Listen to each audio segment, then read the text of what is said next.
जर तुम्हाला पण असा काळाकुट्ट चिकट तवा घासून कंटाळा आला असेल तर एकदा ही ट्रिक वापरून पांढरा शुभ्र असा तवा करा. काय करायचं, तवा गॅसवर ठेवायचा, याच्यामध्ये एक शॅम्पू घालायची, पाणी घालायचं, त्यानंतर 1 चमचा खायचा सोडा घालायचा, याला व्यवस्थित असं मिक्स करून घ्यायचं, संपूर्ण तव्यावरती अशा पद्धतीने पसरवून घ्यायचं.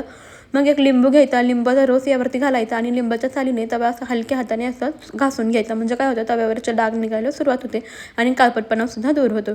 लिंबू टाकून व्यवस्थित असं घासून घेतलं की आता याच्यामधलं पाणी आहे ना काढून घ्यायचं आणि तवा गरम आहे तोवरच घासणीने हलक्या हाताने याला घासून घ्यायचं. म्हणजे पहा, अगदी याच्यावरचे डाग निघायला सुरुवात होते.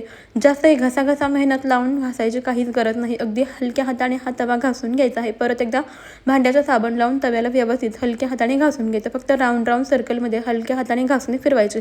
पहा, अशा पद्धतीने काळाकुट्ट फेस निघतो आणि तव्यावरचा संपूर्ण काळपटपणा जाऊन तवा इथे तुम्ही पाहू शकता पहिल्यापेक्षा किती छान पांढरा शुभ्र निघलेला आहे. तवा स्वच्छ करायची ट्रिक तुम्हाला कशी वाटली कमेंटमध्ये नक्की कळवा. आवडली असेल तर लगेचच सबस्क्राईब करा. चला बाय बाय.